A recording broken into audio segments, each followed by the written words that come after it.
Hey guys, I'm Sagar, and this is my full review of the Apple Watch.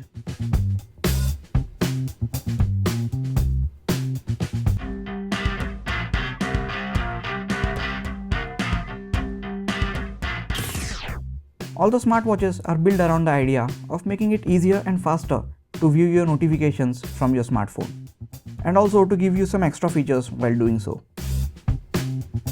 Android Wear smartwatches have been available since over a year now.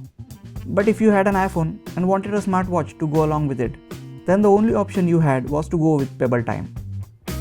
But things have changed for Apple users, as this year Apple introduced the Apple Watch and opened up a whole lot of opportunities in the world of smartwatches. After 6 months of its launch in US, Apple is finally ready to launch its watch in India, just ahead of the holiday season. I wish they had brought it sooner in the Indian market, but well, it's better late than never. While buying an Apple Watch, you have 3 options to choose from: the Apple Watch, Apple Watch Sport, and Apple Watch Edition.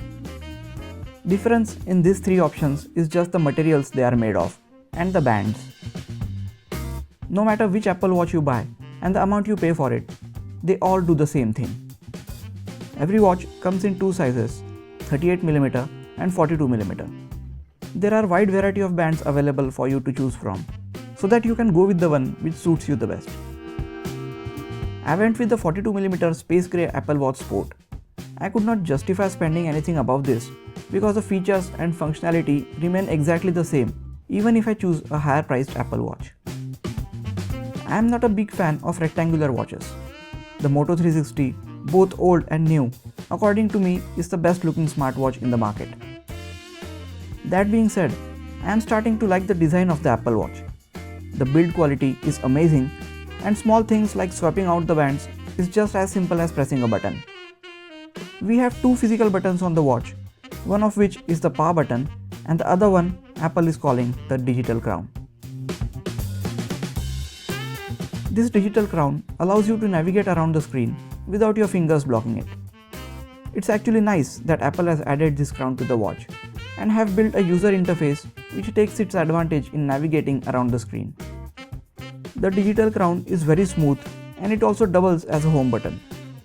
You can press it and bring up the menu where all the apps are placed in a honeycomb pattern. You can also press the crown for a bit longer time to bring up Siri.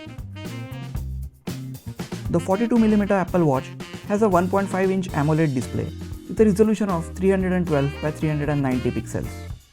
It is the best display among the smartwatches available in the market. Colors are accurate and vivid, and you get very wide viewing angles. Towards the back of the watch, you have a speaker and a microphone for notification sounds and answering the phone calls. The microphone also comes in use while dictating messages. The Apple Watch Sport is made of 7000 series aluminum and is IPX7 certified, which means it can survive splashes of water or rain, but it is not recommended to wear it in shower or while swimming. Notifications are big on the Apple Watch. Actually, just like other smartwatches, Apple Watch is also built around the notifications which you can view without taking the phone out of your pocket. You can also interact with certain notifications from the apps which have Apple Watch support. Glances are another way of viewing some information from certain apps, right on your wrist. You can pull up to view glances from various apps and slide left or right to view other information. As the notifications show up on my Apple Watch, I could decide there and then whether it is important and requires my immediate attention or whether I could let it go for now and come back to it later on. Earlier, I had to regularly take my phone out of the pocket to do the same thing. So using the Apple Watch makes the battery on my iPhone last a bit longer, as I am not constantly waking it up to check the time or notifications, which is actually nice. The haptic feedback on the Apple Watch is the best in any product out there. When you get any notifications, it actually feels like someone is tapping on your wrist.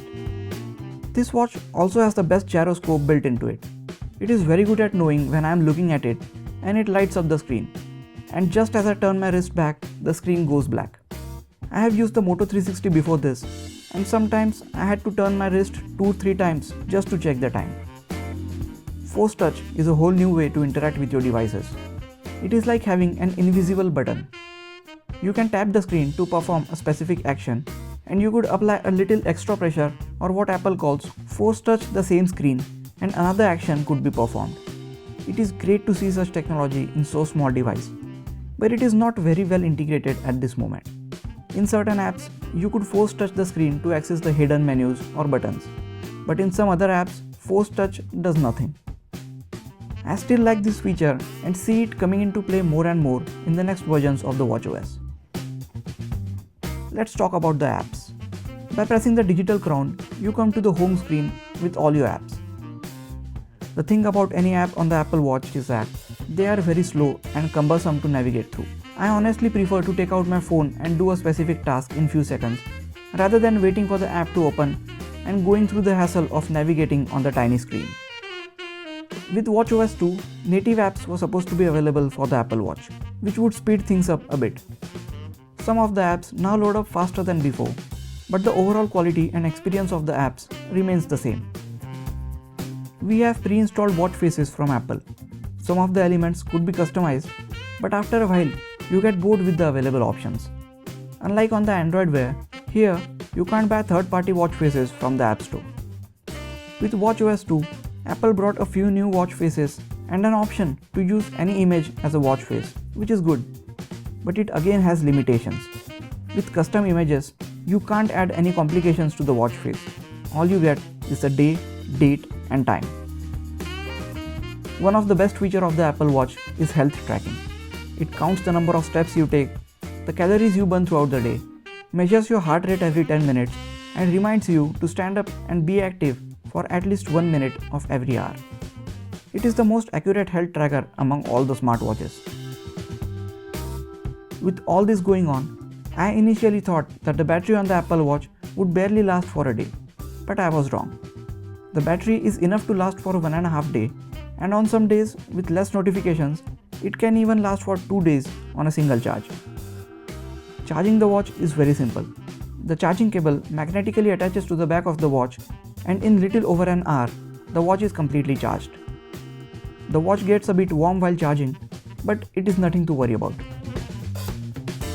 While the Apple Watch is a cool piece of tech, it is definitely not a necessary piece of tech. Right now, it's just an extension or an accessory to your smartphone.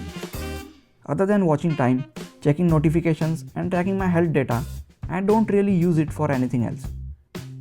My honest opinion is, don't spend so much money on the Apple Watch right now. If it wasn't for this review, I myself would have not purchased one. But if you have the money and definitely want to purchase one, then do yourself a favor and get the Apple Watch Sport, which is the cheapest one that is available. Remember, this is just the first generation Apple Watch, and like all products, it will get better with time.